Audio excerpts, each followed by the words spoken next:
On January 27, 2009, Marcin P. founded Amber Gold, an investment company that offered deposits in gold and other precious metals. It promised customers very high interest rates, far beyond what any bank could offer. With interest rates ranging from 10 to 16% per year, the company quickly gained the trust of many people, tempting them with promises of easy wealth. Amber Gold claimed that it earns money from trading in gold and precious metals, which allows it to offer such attractive interest rates. Back then, nobody knew yet that this would become one of the biggest financial scams Poland has ever seen.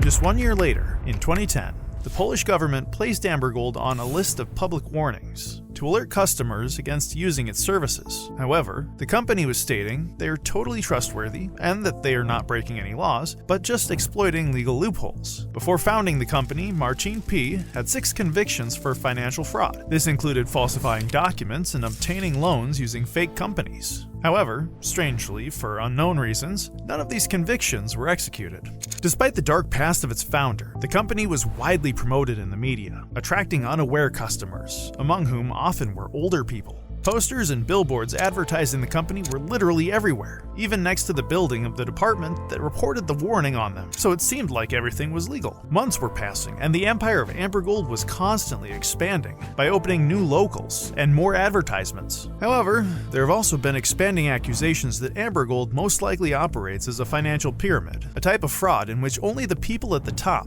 and those who joined at the very beginning make money, and all of the company's activities are financed by new customer deposits. In the hope of large profits from alleged investments in gold, people often entrusted the company with their entire life savings. It's hard not to feel for the people caught in this trap, especially those who may have seen the warning but chose to trust in hope rather than doubt. At that time, most people interested in finance were sure that this would turn out to be a fraud, and required from special authorities to start a deep investigation. The investigation actually took place, but much too late and too slowly, which soon turned out to be a huge mistake. But in the meantime, Amber Gold was in the process of buying OLT Express Airline, which cost them over $90 million. OLT Express was established as a result of the purchase of 3 different airlines that all had announced bankruptcy in the near future. However, the new company had a really huge problem. From the very beginning of its existence, it had no chance of being profitable. The company offered airline tickets at prices that had never been seen before, because a flight from Gdansk to Warsaw cost only $30. Despite the prices that suggested that it was a low-cost airline, it did not meet the expected principles of a low-cost airline, and didn't use any opportunities to save money unlike its competitors. The company was spending its budget on things for which there was literally no demand. So what was the reason behind this project? Many analysts believe that the main motivation behind OLT Express was potential money laundering. The airline's unprofitability seemed apparent from the start, suggesting that it might have been a front to attract investments or launder money from other businesses. Amber Gold was already under inspection for its financial practices, and launching an airline could have provided a means to divert attention and generate cash flow in unconventional ways. The lack of a sustainable business model and the eventual collapse of both the airline and Amber Gold suggests that the project may not have been intended for genuine success in the flying market. From the outside, it looked like the companies were doing all right. A large amount of ads and their locals were maintained all the time. But then, in the summer of 2012, something unexpected happened that created a storm in the whole country. The entire scheme of Amber Gold collapsed. From the very beginning of this scheme, there was no metal warehouse, cash turnover, or miraculous increasing of capital. It was revealed that over 18,000 investors had lost more than around $232 million.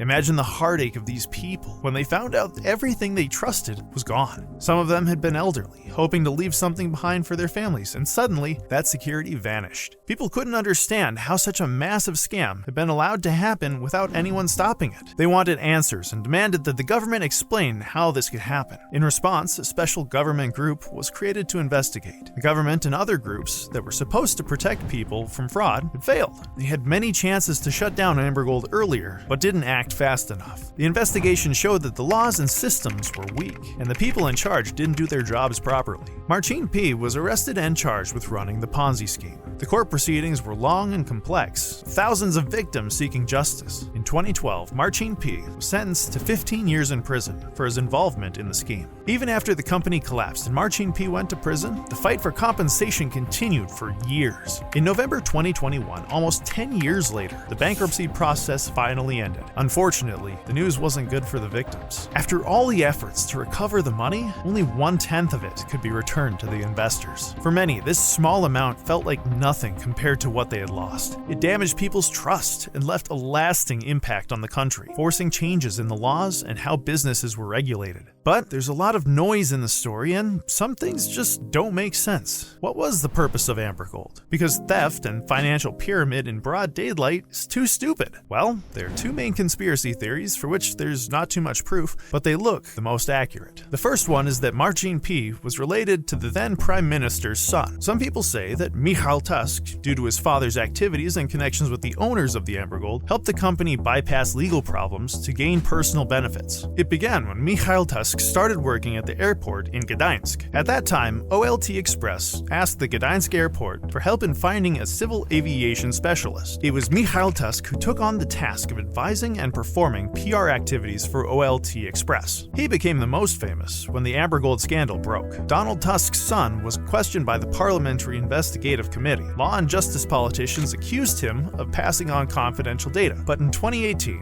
according to the prosecutor's office, Michał Tusk was innocent in the Amber Gold case. However, people do not believe this version of the story and believe that he had a hand in the fraud. He couldn't do it himself. He had the support of the services and political blessing. Yeah, he cheated. Maybe he cheated on journalists. In Gdańsk, you won't open a luxury restaurant, you won't open a commercial property, but you'll make a fraud on an entire country. The second theory was that the backstage of Amber Gold is gangster-like and concerns several influential retired gangsters from Gdańsk who could use Marcin P. as their puppet for their financial operations. In such a case, Marcin P. could have been either encouraged to such activity or at least forced to be responsible for such a project under the threat of harm. During the interrogation, he refused to answer questions. However, in the last question, something interesting happened.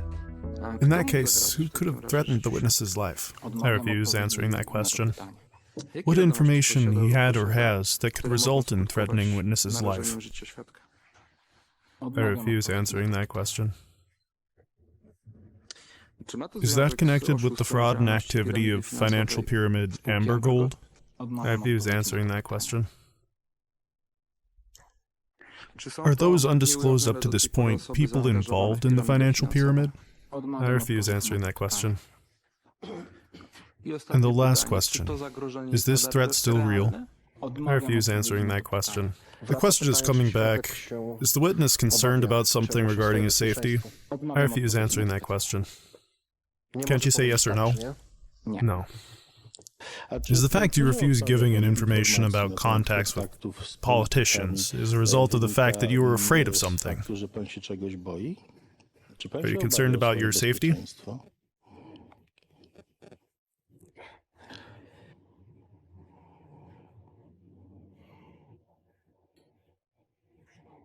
I refuse answering that question.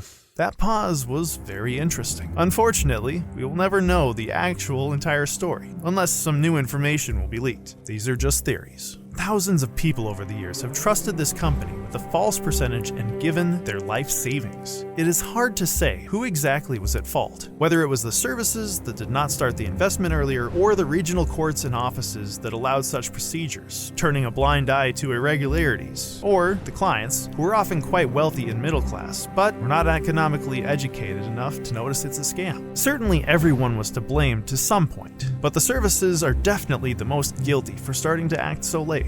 The Amber Gold scandal remains one of the largest financial frauds in Poland's modern history. It had learned consequences for the victims, many of whom lost their life savings, and it led to widespread public suspicion of get-rich-quick without effort schemes and regulatory authorities. Let's be honest, all of us want to become rich without sacrificing half of our life for it, but it's important to have a head on your shoulders. When something sounds too good to be true, it's worth considering who the product is, the good you're buying or you as the customer.